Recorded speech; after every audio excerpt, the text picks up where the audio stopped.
Assalamu alaikum wa rahmatullahi wa barakatuh. A greeting of peace. And we return today to the topic which we addressed earlier, the Qur'an and the fate which awaits Israel.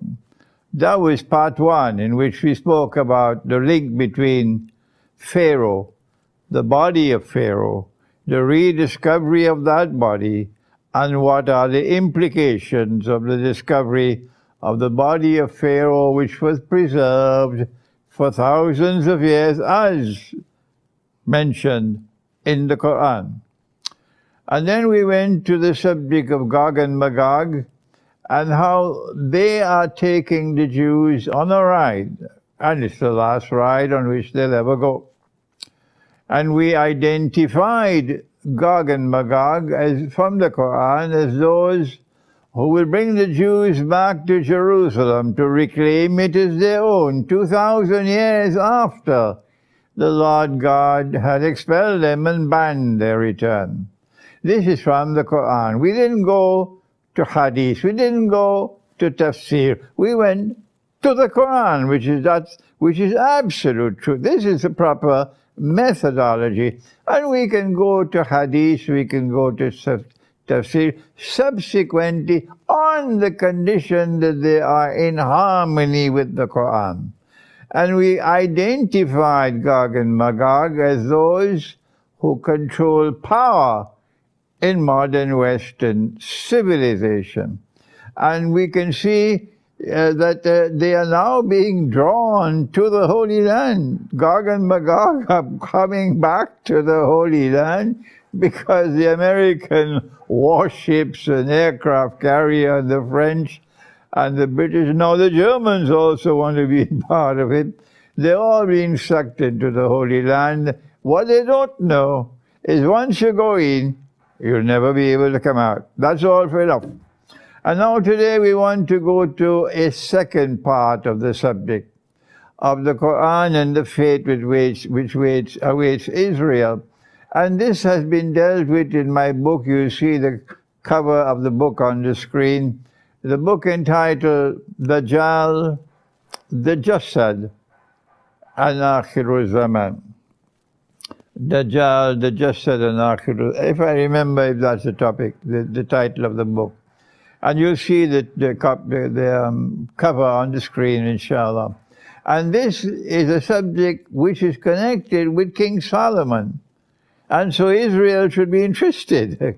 The Prophet Solomon, Nabi Sulaiman alayhi salam, who is also a king. And he is ruling the world. Israel is a ruling state. The holy state of Israel from Jerusalem is the ruling state in the world. And in the Qur'an, the Lord God informs us of a vision that he had. He saw someone sitting on his throne, and it was something that caused him great distress. He is the wisest of all men, and it's a vision that he could immediately penetrate. Me, I would take years to penetrate this vision and understand it. But not Sulaiman alayhi salam.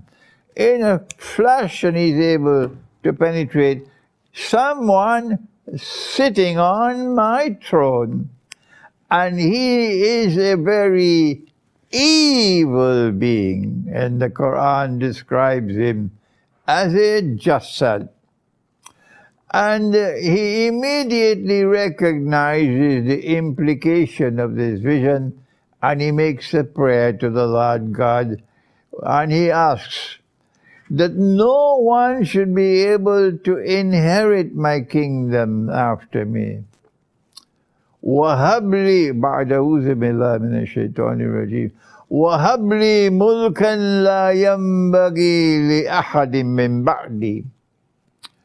That no one should be able to inherit my kingdom after me. And the second meaning, and that there should never ever be another kingdom comparable to mine.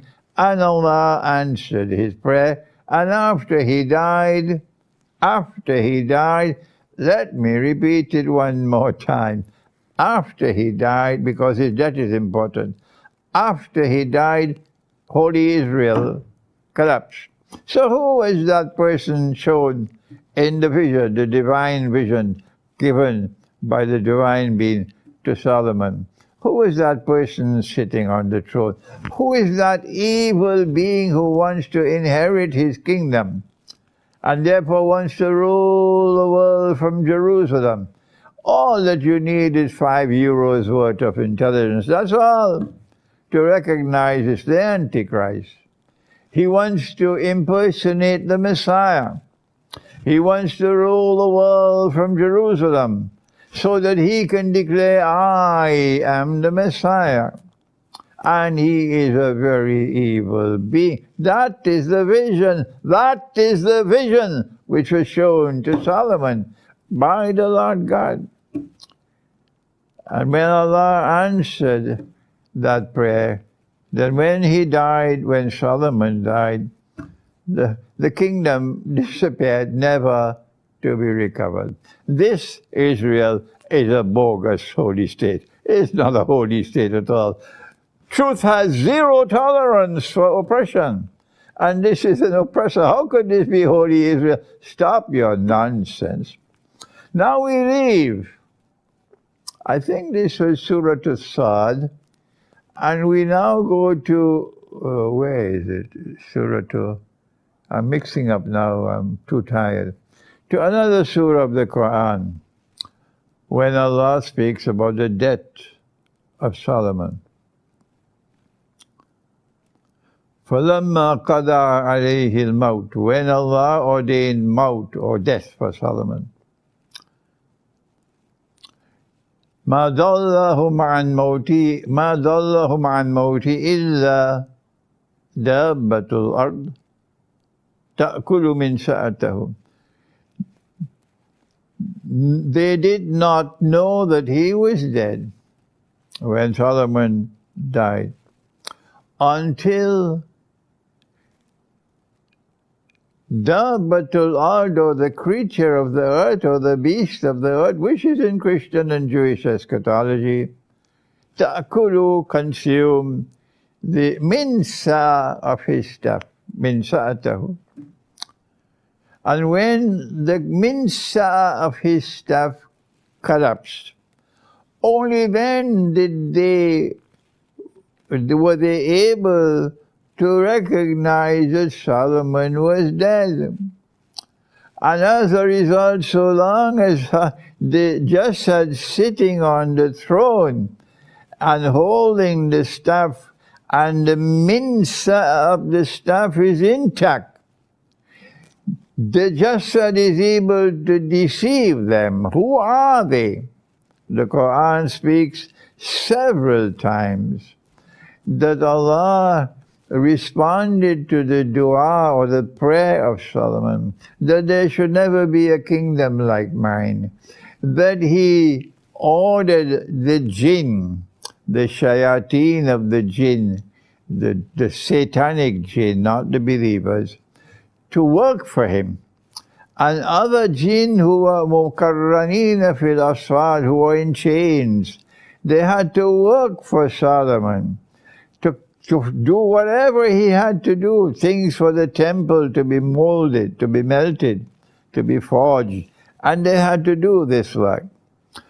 And so when Solomon died, Sulaiman alayhi salam, the Jasad sitting on the throne, holding on to the staff, is capable of using the minsa of the staff to deceive the jinn, so that they believe that Solomon is still alive, because they can see him walking and talking and eating and standing and presiding over his court, and they are convinced that he is alive. So then, the minsa of the staff was something which was capable of intervening in time, in the movement of time, and causing time to move forward and backward. Today it's commonplace.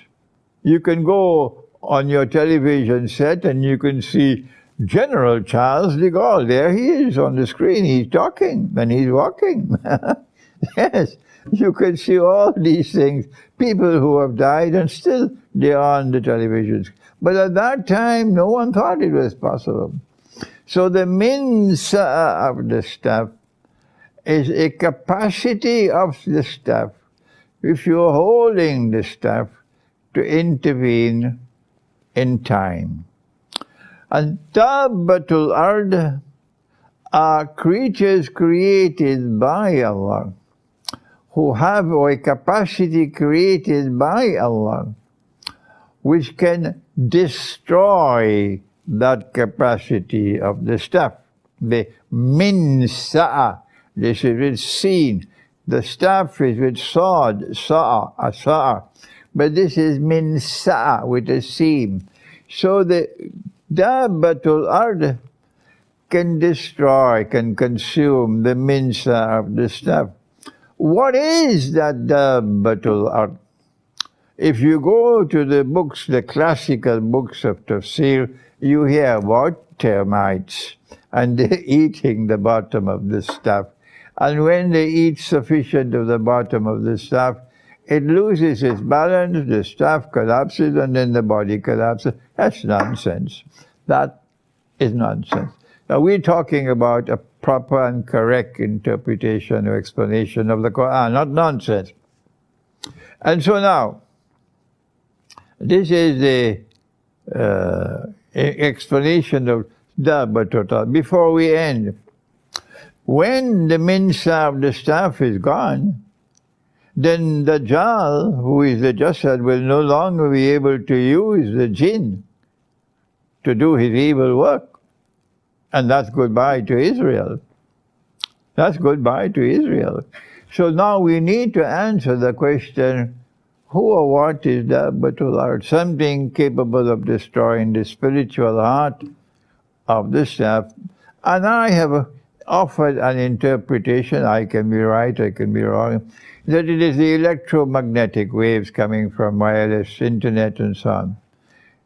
But I forgot to mention that after the Great War, with all the nuclear explosions that takes place, I think what the corruption of the atmosphere will be far more, the radiation in the atmosphere will be far more, and that also could be part of that Dabbatul ard, which will destroy the minsa of the staff.